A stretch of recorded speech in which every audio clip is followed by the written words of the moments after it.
Welcome to Meeple Mythos. I'm Nick, and today we're going to be exploring the legend behind the math, breaking down how my rating system actually works. I've had several questions and comments across different platforms on how I arrived to my final scores, so I just really wanted to create a clear guide for past, present, and future subscribers. So let's jump right in. First, I maintain two distinct rating tables. One's for solo mode only, and one's for multiplayer. The main difference between the two is that in the solo reviews, I swap player interaction for the solo AI ease. And if a solo mode doesn't have a bot, then I remove that category altogether, and that metric just gets dropped. So let me know in the comments below whether or not you prefer solo and multiplayer reviews to be together in one, or if you prefer them to be separate entirely reviews.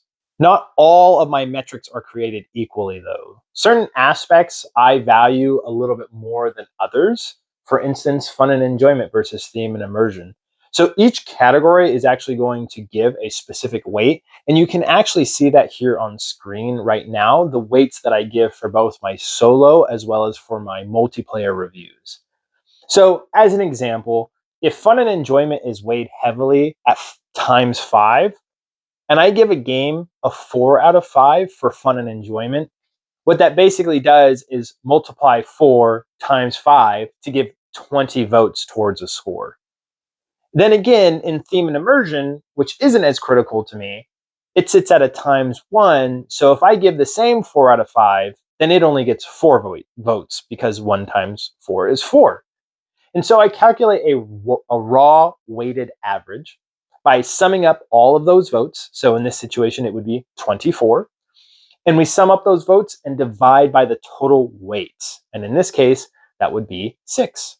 So we do 24 divided by 6, which is going to give us a weighted average of 4.0. Now we're going to take that weighted 5-point average and we're going to map it onto a 10-point scale by using a conversion. And that conversion is that the final score is equal to the average minus 1 divided by 4 times 10. And I know what you're thinking. I did not click on this video for an entire math lesson. So let me try and break it down for you as much as possible. One of the reasons why this formula works for me is that a 1 to 5 scale balances, or at least has a distance of 4 units. So if we subtract 1 from that average, we basically shift it from that 1 to 5 to 0 to 4. Then what we're doing is we're dividing by 4 to give us a range from 0 to 1. When we get a 0 to 1 scale and multiply that by 1, it gives us a really nice rating out of 10. So an example here, going back to what we were looking at before, that 4.0 weighted average, when we subtract 1 from that, we get 3. When we take that value 3 and divide it by 4, our value is 0.75. And when we multiply that by 10, we get 7.5. It's pretty easy, not too crazy. And I also have an online formula calculator, so it's not like I'm doing this math every single time for all of my games. But because of this weighing, a game can rack up multiple 5 out of 5s, especially in lower weight categories. But if it scores lower in those more meaningful categories like fun and enjoyment and depth and strategy, then the final score is still going to reflect that. This math structure helps ground my ratings compared to what you might see on Board Game Geek. On BGG, public voting, inflation usually pushes that score up towards a 7.0 range. But since I don't have to worry about any vote manipulation or small sample sizes, I can anchor my average game to exactly a 5.0 out of 10. And that's a game that I still would comfortably recommend to someone without it being too much overhead.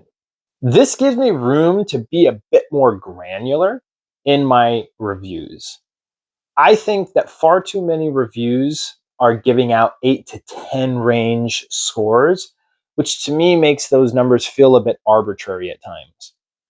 When a game gets an 8.0 on this channel, I want that to mean something very significant. And when a game pushes past that 9.0 range, you know that it's a good game. That's my overall goal with my rating system.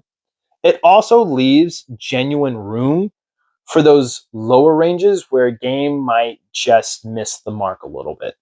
I put a lot of thought into this rating before starting my actual channel, so you know that I really tried my best to make this score as fair, as consistent, and as transparent as possible. If this breakdown helped clarify a few things and you enjoyed it, or maybe I just taught math better than your high school teacher, then please leave a like, subscribe for future reviews, top 10s, playthroughs, etc. And let me know in the comments what your thoughts are on this weighted average scale. Until next time, keep your myths legendary. I'm Nick, and thanks for watching.